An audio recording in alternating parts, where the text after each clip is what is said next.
Welcome to Luca is a billionaire, where the only thing I invest in is your answers.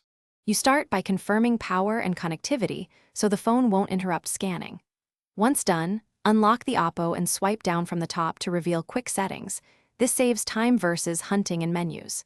Make sure the camera shortcut is visible. Tap camera, then switch to the QR or scan mode. You do this because the built-in scanner reads links and text directly. Now hold the phone steady and align the code inside the on-screen frame to begin reading.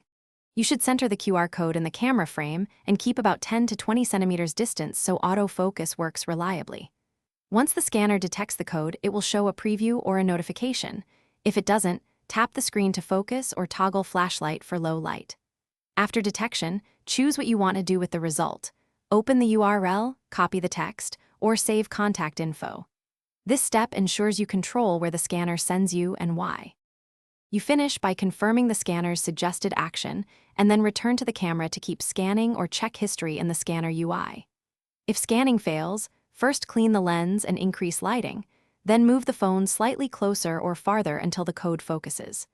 Make sure camera permission is granted in settings because without it the scanner won't work. If persistent failure occurs, restart the camera app or phone. That resolves most temporary glitches. Thanks for watching and please subscribe. It's the best investment you'll ever make.